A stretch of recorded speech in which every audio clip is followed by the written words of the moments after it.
नमस्कार मित्रांनो, horror stories Marathi या चॅनेलवर तुमचे स्वागत आहे. आज आपण पाहणार आहोत मेळघाट मधील चकवा. अकोल्याच्या पाटबंधारे विभागात काम करणारा विनायक नावाचा तरुण अभियंता एका सर्वेक्षणासाठी मेळघाटच्या जंगलात गेला होता. दिवसभर काम झालं. रिपोर्ट बनवता बनवता वेळ संध्याकाळची झाली आणि गावकऱ्यांनी वारंवार सांगूनही तो परत जंगलातल्या पायवाटेने निघाला. साहेब, रात्रीच्या रस्त्यानं जाऊ नका, चकवा भटकल्याचं ठिकाण तिकडेच आहे, असं एका म्हातारी समजावत होती. विनायकने हसून टाळले. अहो, असं काही नसतं, फक्त 2 किलोमीटर आहे, पोचतोच मी. रात्रीचं आकाश राखाडी झालं होतं. उबदार हवा थंडगार झाली. जंगलातली पायवाट पांढरसर धुक्यात हरवत होती.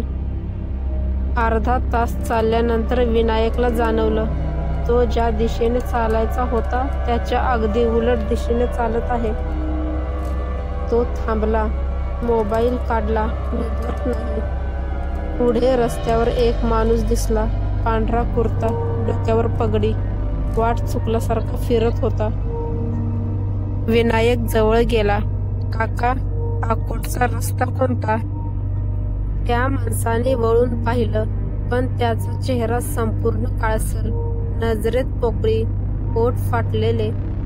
तो फुसफुसला, जा, पण इथून आलात, तिथूनच नाही, आणि क्षणात धुक्यात विरून गेला. विनायक घाबरला, मागं सरकला. त्याचा श्वास धापांसारखा धावू लागला. पळायला लागला जोरजोरात. पळत पळत तो एका वर्दळीच्या रस्त्यावर आल्यासारखं वाटलं, कारण दिवे दिसू लागले.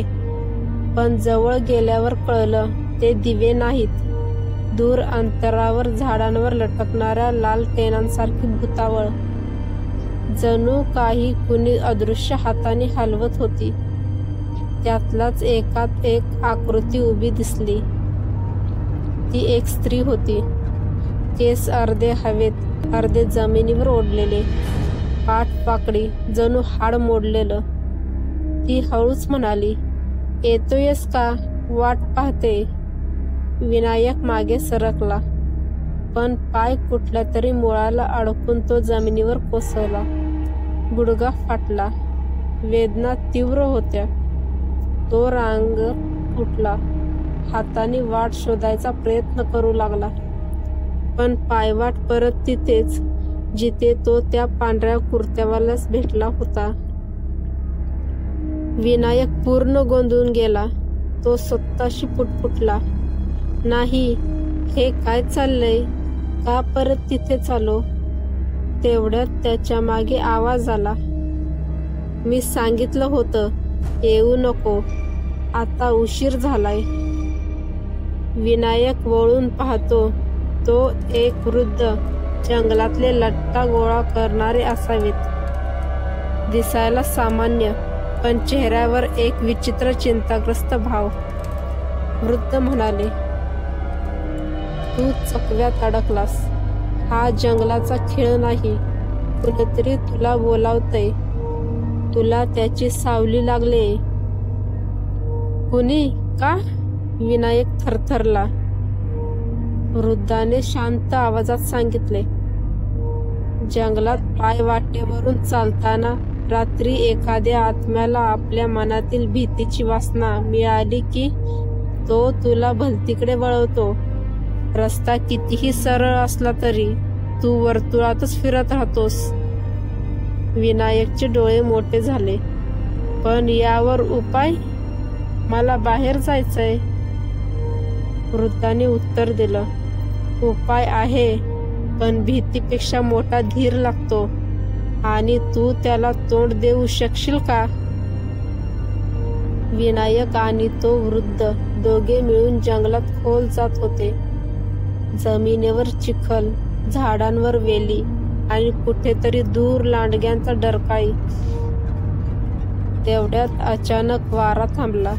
जंगल शांत झालं. अकस्मात शांत झालं. वृद्ध थांबले. तो आलाय, ते म्हणाले. समोर दाट धुक्यातून ती स्त्री दिसली. पाठ मोडलेली, केस लांब, डोळे रक्तासारखे लाल.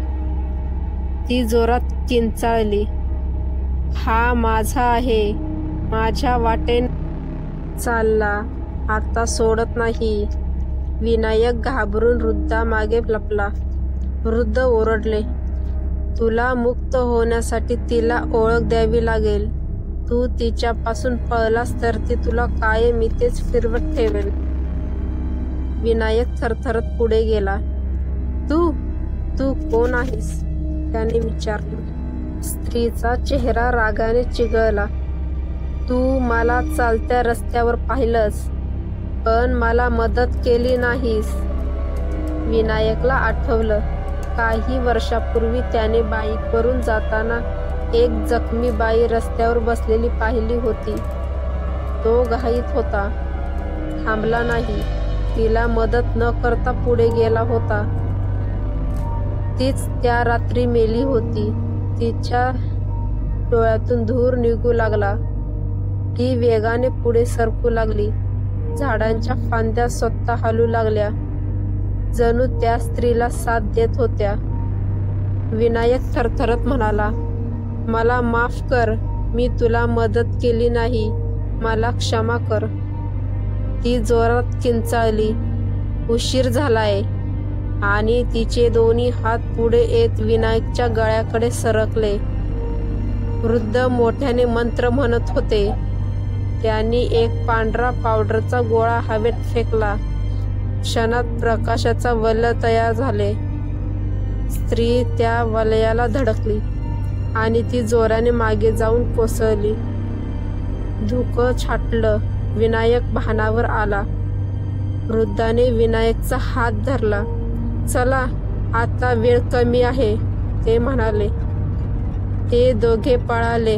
अंधारातून, काट्याकुट्यातून, दगडांतून. हळूहळू दूरवर आकोटच्या दिव्यांचे प्रकाश दिसू लागले. पायवाट सरळ होत चालली. जंगलाचा आवाज परत सामान्य झाला. विनायकचा श्वास खोल झाला. ते बाहेर आले. विनायक मागे वळून वृद्धाला धन्यवाद म्हणायला लागला. काका, तुमच्यामुळे मी, पण कोणीच नव्हतं. वृद्ध गायब. कुठलीच पायवाट नाही, फक्त एक पडलेलं जुनं कुजलेलं झाड. विनायक त्याच्या शेजारी बसला आणि भेदरून रडू लागला. त्याला समजलं, त्याला वाचवणारे वृद्ध तेच आत्मे होते ज्यांनी आयुष्यात इतरांना मदत केली होती. चकवा अद्याप त्या जंगलात आहे, पण त्या रात्री विनायकला मिळालेली शिक्षा तो कधीच विसरला नाही.